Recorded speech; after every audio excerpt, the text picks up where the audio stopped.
जय श्री राम जी भक्तों, आज आप सुनेंगे श्री रामचरितमानस जी के लंका कांड का 84 नंबर का दोहा। जैसा कि हर दिन 3 दोहा सुनाती हूँ और इसके अंदर जितनी चौपाइयाँ आती हैं सारी चौपाइयों को अर्थ सहित सुनाऊंगी।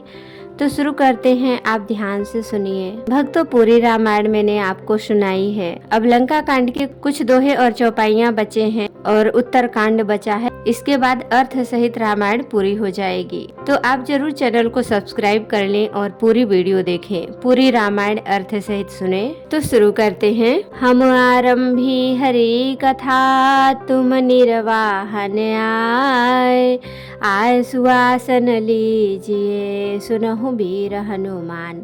सियावर रामचंद्र की जय, बोलो बजरंगबली की जय, बोलो सब देवी देवों की जय। वहाँ दशानन जागी करी, कर लाग कछु यज्ञ, राम विरोध विजय चहाँ, शठहठ बसत यज्ञ सिया राम। वहाँ लंका में रावण मूर्छा से जाग कर कुछ यज्ञ करने लगा। वह मूर्ख और अत्यंत अज्ञानी हठवश श्री रघुनाथ जी से विरोध करके विजय चाहता है। यहाँ विभीषण सब सुधि पाई, सपदि चाई रघुपति ही सुनाई।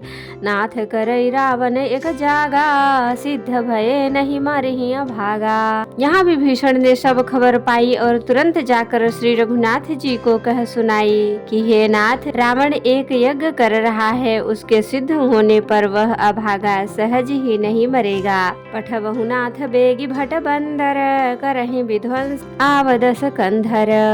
प्रात होत प्रभु सुभट पठाए, हनुमदादि अंगद सब धाये।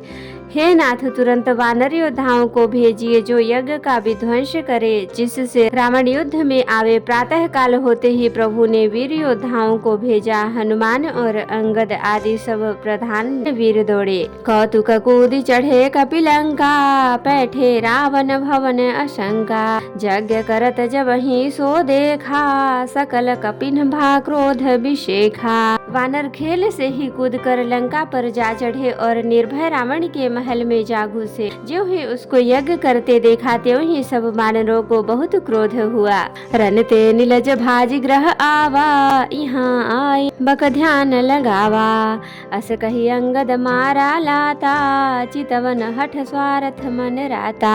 उन्होंने कहा, अरे ओ निर्लज्ज, रणभूमि से घर भाग आया और यहाँ आकर बगुले का सा ध्यान लगा कर बैठा है। ऐसा कहकर अंगद ने लात मारी, पर उसने उनकी ओर देखा भी नहीं। उस दुष्ट का मन स्वार्थ में अनुरक्त था। नहीं चितव जब करी कोप, कपि गही दसन लातन मारही। धरि के सनारी निकारी बाहिर, तेति दिन पुकारही। तब उठे क्रुद्ध कृतांत, सम गही चरण बानर डारही। एहि बीच कपिन विध्वंस करी, कृत मख देखी मन महुहारई। जब उसने नहीं देखा तब वानर क्रोध करके उसे दांतों से पकड़कर काटने और लातों से मारने लगे। स्त्रियों को बाल पकड़कर घर से बाहर घसीट लाए। वे अत्यंत ही दीन होकर पुकारने लगी। तब रावण काल के समान क्रोधित होकर उठा और वानरों को पैर पकड़कर पटकने लगा। इसी बीच में वानरों ने यज्ञ विध्वंस कर डाला। यह देखकर वह मन में हारने लगा,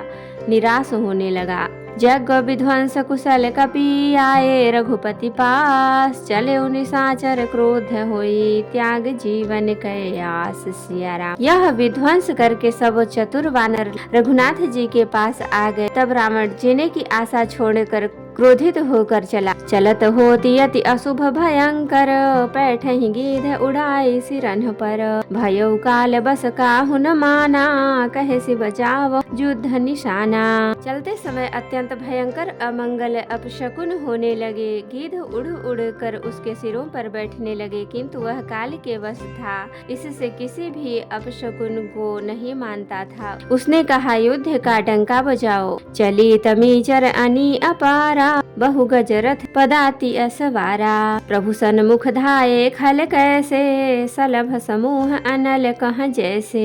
निशाचरों की अपार सेना चली, उसमें बहुत से हाथी, रथ, घुड़सवार और पैदल हैं। वे दुष्ट प्रभु के सामने कैसे दौड़ते हैं, जैसे पतंगों के समूह अग्नि की ओर जलने के लिए दौड़ते हैं। यहाँ देवतन अस्तुति कीन्ही, दारुण विपदि हमहि यहि दीन्ही। अब जनि राम खिलावहु एहि, अतिशय सह दुखित होती भय देही। इधर देवताओं स्तुति की कि हे राम जी, इसने हमको दारुण दुख दिए हैं, अब आप इसे अधिक न खिलाइए। जानकी जी बहुत ही दुखी हो रही हैं। देव बचन सुनि प्रभु मुस्काना, उठि रघुबीर सुधारे बाना। जटाजूट दृढ़ बाधे माथे, सोहहि सुमन बीच बीच गाथे। देवताओं के वचन सुनकर प्रभु मुस्कराए। फिर श्री रघुवीर ने उठकर बाण सुधारे।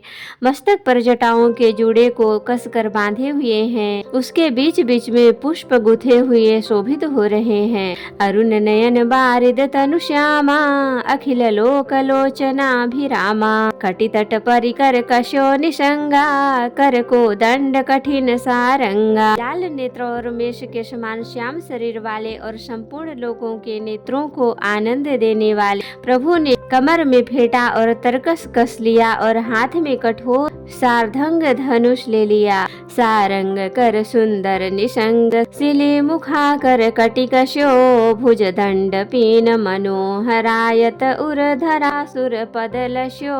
कह दास तुलसी जबहि प्रभु सर चाप, कर फेरन लगे ब्रह्मांड दिग्गज कमठ। अहि महि सिंधु भूधर डगमगे। प्रभु ने हाथ में शांगर्थ धनुष लेकर कमर में बाणों की खान अच्छा सुंदर तरकश कस लिया। उसके भुजदंड पुष्ट हैं और मनोहर चौड़ी छाती पर ब्राह्मण भृगु जी के चरण का चिन्ह शोभित है। तुलसीदास जी कहते हैं, ज्यों ही प्रभु धनुष बाण हाथ में लेकर फिराने लगे, त्यों ही ब्राह्मण दिशाओं के हाथी कच्छप शेष जी पृथ्वी समुद्र और पर्वत सभी डगमगा उठे। शोभा देखी हरषि सुर, बरसहि सुमन अपार। जय जय जय करुणा निधि, छवि बल गुण आगार। सिया राम। भगवान की शोभा देखकर देवता हर्षित होकर फूलों की अपार वर्षा करने लगे और शोभा शक्ति और गुणों के धाम करुणा निधान प्रभु की जय हो जय हो जय हो ऐसा पुकारने लगे। एहि बीच निशाचर अनी, कसम सात आई अति घनी। देखी चले सन्मुख कपि भट्टा, प्रलय काल के जनु घन घट्टा। इसी बीच में निशाचरों की अत्यंत घनी सेना कसमसाती हुई आपस में टकराती हुई आई। उसे देखकर वानर योद्धा इस प्रकार उसके सामने चले जैसे प्रलय काल के बादलों के समूह हों। बहुकृपान तरवारी चमंकही, जनु दह दिसि दामिनी दमंकही।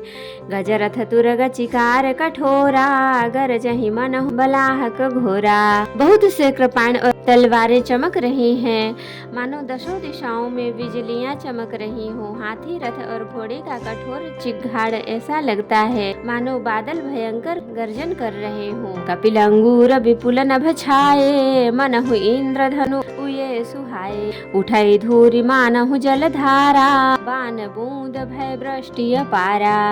बानरों की बहुत पूछें आकाश में छाई हुई हैं, वे ऐसी शोभा दे रही हैं मानो सुंदर इंद्रधनुष उदय हुए हों। धूल ऐसी उठ रही है मानो जल की धारा हो। बाण रूपी बूंदों की अपार वृष्टि हुई। दुहों दिशि पर्वत करहि प्रहारा, वज्रपात जनु बारहि बारा। रघुपति कोपि बाण झरि लाई, घायल भय निश्चर समुदायी। दोनों ओर से योद्धा पर्वतों का प्रहार करते हैं, मानो बारंबार वज्रपात हो रहा है। श्री रघुनाथ जी ने क्रोध करके बाणों की झड़ी लगा दी, जिससे राक्षसों की सेना घायल हो गई। लागत बान वीर करही, धूर्मि धूर्म जहाँ तहाँ मही परही। स्रवहि शैल जनु निर्झर भारी, शोणित सरिकादर भयकारी। बाण लगते ही वीर चित्कार कर उठते हैं, चक्कर खा खा कर जहाँ तहाँ पृथ्वी पर गिर पड़ते हैं। उनके शरीर से ऐसे खून बह रहा है मानो पर्वत के भारी झरनों से जल बह रहा हो।